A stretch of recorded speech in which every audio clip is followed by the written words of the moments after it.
Bu dersimizde Camtasia video düzenleme arayüzünde bulunan ses efektlerinden kısaca bahsedelim. Ses efektlerine buradan ulaşabilirsiniz.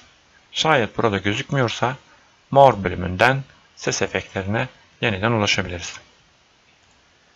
Ses efektlerine tıklıyorum. Görmüş olduğunuz gibi karşıma 5 tane ses efekti çıktı. Bunları bir örnek üzerinde inceleyelim. Medya bölümünden Import Media diyorum. İlgili klasörümün içerisinden videomu seçip sahneme getiriyorum. Ve daha sonra sürükle bırak yöntemiyle trackball katmanımın üzerine videomu bırakıyorum. Öncelikli olarak videoyu izleyelim. Seste nasıl bir değişim var veya seste neler yapmamız gerekiyor? Bunun hakkında konuşalım. Sevgili öğrencilerimiz, hepinize merhabalar.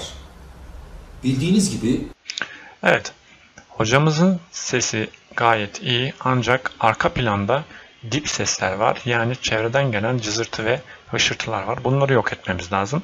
Bunları yok edebilmemiz için Audio Effects bölümünden Noise Removal'ı kullanabiliriz. Noise Removal'ı ilgili katmanımın üzerine bırakıyorum. Buradaki ses dosyasının üzerinde bu düzenleme işlemini yapacaktır.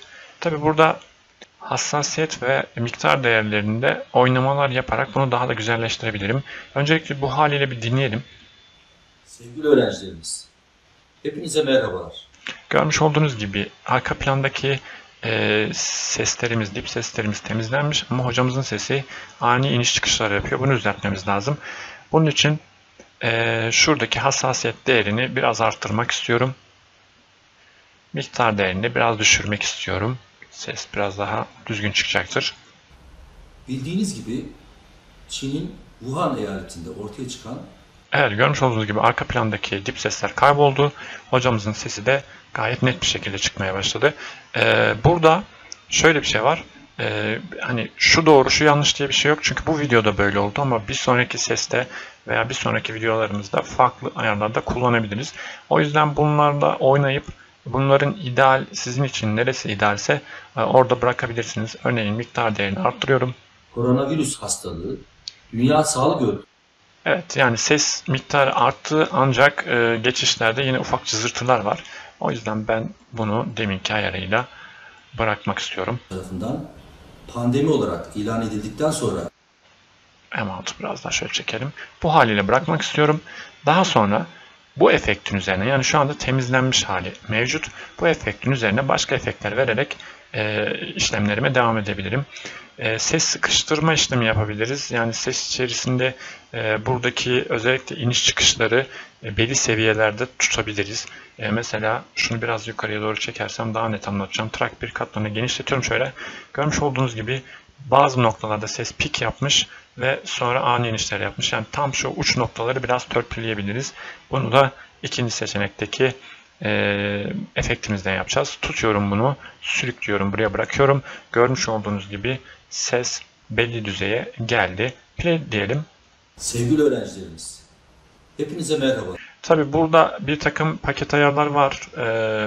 Şu anda medium'da duruyor, orta seviyede. Low dersem bu işlemi tabi bu iniş çıkışları biraz daha geniş bırakarak yapacak.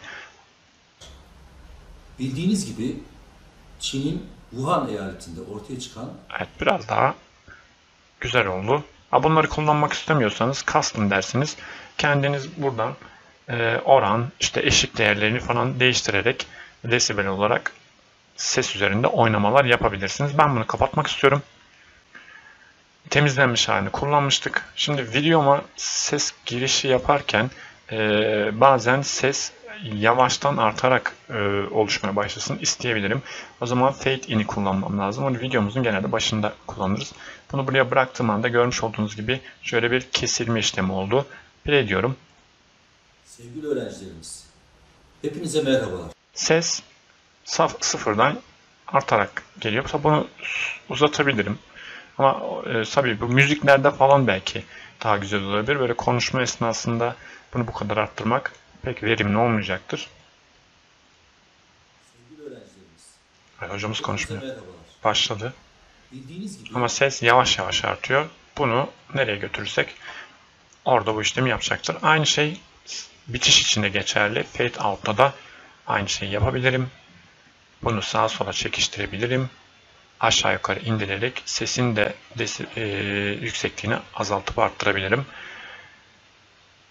Hemen şöyle bir şey yapmak istiyorum. Burada Clip Speed diye bir bölüm var. Clip Speed'te de oynatılan videomuzun hızını arttırıp azaltabiliriz. Clip Speed'i tutup buraya bırakıyorum.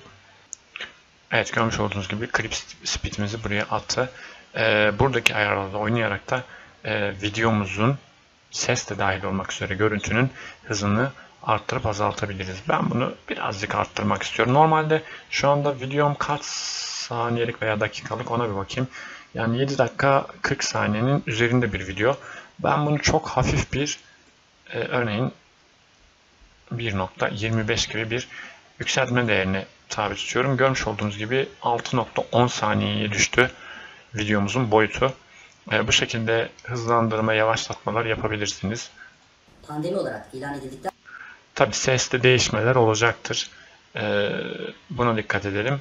Veya sesi temizlersiniz, videoyu hızlandırırsınız, seslendirmeyi sonra da yapabilirsiniz. Bunu da bu şekilde kullanabilirsiniz.